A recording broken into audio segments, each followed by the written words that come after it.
Hello बच्चों, तो चलिए इस प्रश्न को पढ़ते हैं। डी वाई बट्टा डी एक्स ज्ञात कीजिए यदि x बराबर a कॉस की घात 3t, y बराबर a साइन की घात 3t। तो यहाँ पर देखो x और y के मान दिए हुए हैं, तो हमें डी वाई बट्टा डी एक्स का मान ज्ञात करना है।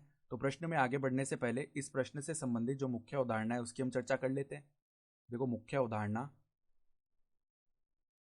तो x की घात n का जो अवकलन होता है x के सापेक्ष, उसका सूत्र क्या होता है? n गुणा में x की घात n माइनस एक, जहां पर ये जो n है अचर पद होता है। साथ ही साथ देखो जो साइन x का अवकलन है x के सापेक्ष, ये किसके बराबर होता है? cos x के बराबर।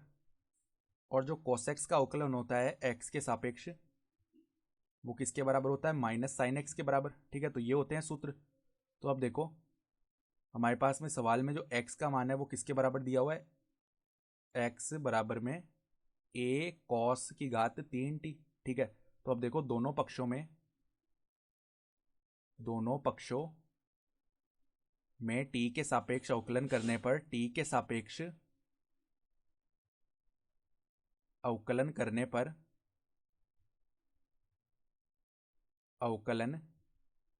पर यहां पर देखो dx बट्टा dt बन जाएगा बाएं पक्ष में, और यहां पर a cos की घात 3t लिखा हुआ है। तो a जो है वो तो अचर पद है, तो ये तो अवकलन के बाहर हो जाएगा। ठीक है, यानी गुणा आ जाएगा अवकलन के बाहर।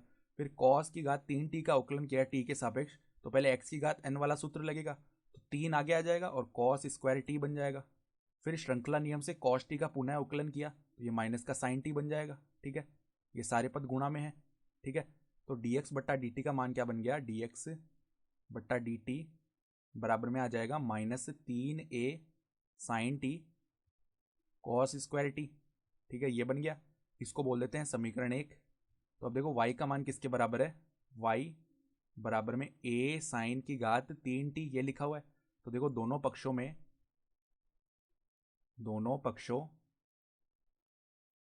t के सापेक्ष अवकलन करने पर यहां पर तो बन जाएगा dy बट्टा dt। और देखो a जो है वो तो अचर है, तो अवकलन के बाहर हो गया।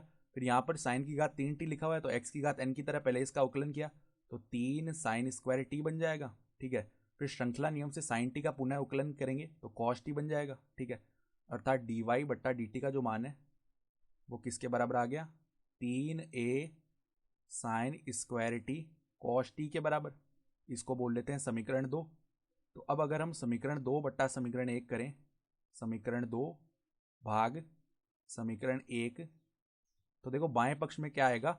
dy बट्टा dt बट्टा में dx बट्टा dt, अर्थात ये मान बन जाएगा dy बट्टा में dx के। तो dy बट्टा dx, और यहाँ पर आएगा 3a sine square t cos t बट्टा में -3a sine t cos square t, तो -3a sine t cos square t।